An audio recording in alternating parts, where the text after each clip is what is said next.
In the 1990s, a teacher took advantage of her position and set into motion one of the most bizarre scandals that dominated headlines and shook the country to its core.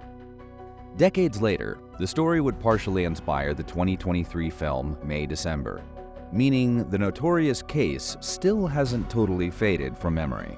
So, today we're taking a deep dive into the Kay Letourneau case, the teacher-student scandal that rocked the nation.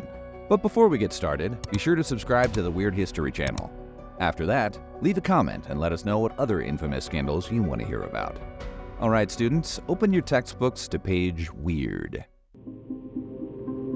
Classrooms have likely always buzzed with rumors of improper relationships between teachers and students. But it's also likely school administrators quietly dimmed any case that came to light with resignations and tight-lipped excuses.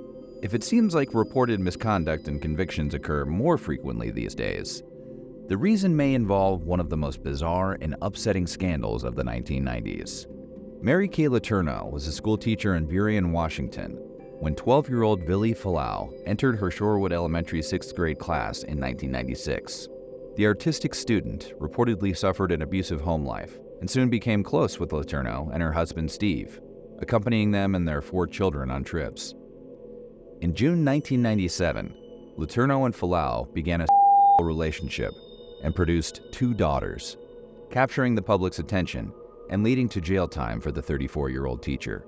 24-hour news stations and talk show hosts could not get enough of the story. For her part, Letourneau genuinely believed she found love with the child and defied all common sense and court orders to stay with him. Does the story make any more sense if we move backward in time? Let's investigate. In 1982, Mary Catherine Schmitz left Washington to attend Arizona State University. Her future husband, Steve Letourneau, was a football player at the college, and the two began dating. In 1984, a pregnant Kay married Steve, and the two returned to Washington, where she earned a teaching degree from Seattle University. She took a job with Shorewood Elementary in 1989. Vili Fualaau became Kay's student in 1991 when she taught 2nd grade. By the time he was her student again in 1996, Kay and her husband Steve had 4 children together.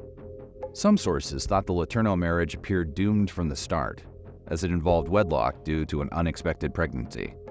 Allegedly, there was also unaddressed infidelity on Steve's part, the couple's troubles staying afloat financially, and Kay's emotional problems.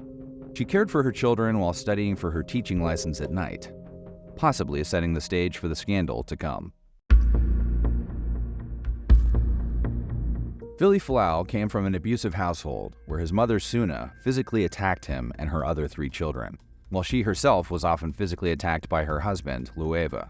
Child Protective Services was a frequent visitor to the Fualaau home, but nothing came of the investigations. When Kay Letourneau and Fualaau met again in her 6th grade class in 1996, she was 34 years old and he was 12. The troubled Fualaau used art as a way to escape from his alleged maltreatment at home. Letourneau began working with him to improve his artistic ability that year. She also invited him to spend time with her family. He reportedly grew close to her eldest son, Steve Jr. In addition, she purchased art supplies for the preteen, took him along on a family vacation to Alaska, and pushed him to excel in different areas of his life. After Letourneau suffered worsening marital troubles and a miscarriage in 1996, sources say Kay Letourneau's mental state took a sharp decline. It was under these circumstances that Letourneau began her relationship with 12-year-old Vili Fualaau, a decision that would inextricably link the young boy to her for the rest of their lives. Fualaau admitted the two frequently engaged in and around August 1996, Letourneau and Fualaau conceived a child together. In February 1997, 8 months after the start of their relationship, and 6 months into Kay Letourneau's pregnancy with Vili Fualaau's child, Letourneau's husband Steve discovered love letters between the two. One of Steve's relatives, aware of the correspondence, reported the affair to the Shorewood Elementary School District in March 1997. Law enforcement arrested Letourneau and charged her with coerced sex with a minor. 2 months later, she gave birth to the couple's first daughter, Audrey. Fualaau's mother, Suna, took custody of the baby, while Letourneau faced prison time. In August 1997, Judge Linda Lau allowed Mary Kay Letourneau to plead guilty to the charges of forced sex with a minor in exchange for suspending her sentence from 7.5 years to 3 months in prison. As part of this deal, Letourneau entered the sex offender registry. Also, meetings between Vili Fualaau and Letourneau became illegal, with a no-contact order in place. However, after Letourneau's prison release in January 1998, the couple lost no time in meeting up. In February of the same year, the couple conceived their second child, Georgia, born in October 1998, and police found them together in Letourneau's car. Judge Lau revoked the lesson sentence deal and sent Letourneau back to prison to complete her entire 7.5 years. So, yeah, maybe should have kept her in jail for a little while longer. While Mary Kay Letourneau served prison time, Vili Fualaau lived with his mother and 2 daughters. At the time of his eldest daughter Audrey's birth, Fualaau was 14 years old. Georgia arrived a year later, with Letourneau in prison and the teenagers struggling with fatherhood, adulthood, and adolescence. Consequently, Fualaau claimed the people around him convinced him to sue the school and say he no longer loved or wanted a relationship with the mother of his children. In 2002, Fualaau stated under oath he lost feelings for her and blamed the school system for the illegal relationship. He and his mother sued the Highline School District, but jurors found the district could not be held liable, and Fualaau was not awarded any damages. In August 2004, 2 years after Vili Fualaau claimed he no longer loved Mary Kay Letourneau, Letourneau left prison. The two wasted no time in reconnecting. The first order of business involved Fualaau requesting the voiding of the no-contact order between himself and Letourneau. Once the request was successful, the two planned a May 2005 wedding at a winery in Woodinville, Washington. Fualaau was now of age, and more than 200 guests attended the nuptials. Let's hope no one brought up how they met in any speeches. To make things even weirder, many companies and local establishments chose to turn this cycle of abuse and tragedy into a laughing matter. Fuel Sports Eats and Beats in Seattle held a Hot for Teacher night in May 2009. Boasting appearances by Mary Kay Letourneau and Vili Fualaau. Letourneau hosted the evening's festivities while her husband performed as DJ Curious. Patrons paid the cover fee in exchange for speaking to, taking photos with, and purchasing merchandise from the infamous couple, all while listening to upbeat music and drinking. I wonder how much that merch goes for on eBay. After his and Mary Kay's divorce was finalized in 1999, Steve Letourneau took the couple's 4 children to Alaska. He obtained full custody of the children and kept them from their mother during her time in prison.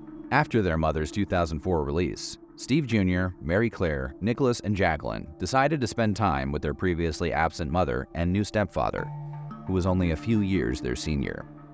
Mary Claire took part in her mother's 2005 wedding, acting as maid of honor, while her half-sisters Audrey and Georgia were flower girls.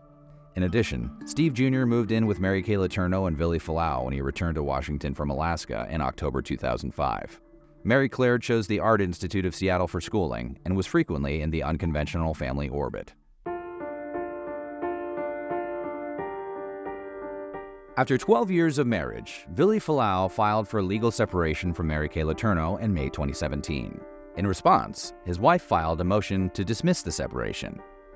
After the filing, the couple continued to live in the same house, appeared together in public, and actively participated in a 2-hour A&E special entitled Mary Kay Letourneau Autobiography, which aired on May 29, 2018. Letourneau and Fualaau's separation became official in the summer of 2019. Alleged insiders cited Fualaau's concentration on becoming a full-time DJ and Letourneau's annoyance at doing most of the housework as possible reasons for the split. During the autobiography interview, Fualaau refused to speak about the legal filing, and Letourneau stated they were avoiding the topic. Rumors based on an alleged Radar Online interview with Fualaau claimed the split was a necessity for his involvement in a cannabis-related business, Cigaweed. Fualaau eventually released a statement through his lawyer in June 2017 denying the split related to any businesses. The statement did not share the actual reason for the filing, although the decades-wide age gap between the two and the fact that the relationship was founded on abuse might have had something to do with it. The story of this highly unconventional family unit is one founded on abuse, the failings of the educational system, and how our own desires can work against our best interests. It's a story that captured the imagination of the entire country and resurfaces repeatedly in new specials and film adaptations, including the Todd Haynes film May December, which stars Julianne Moore as a character inspired by Mary Kay Letourneau, and Charles Melton as the adult version of the young boy she seduces. The relationship in that movie doesn't work out much better.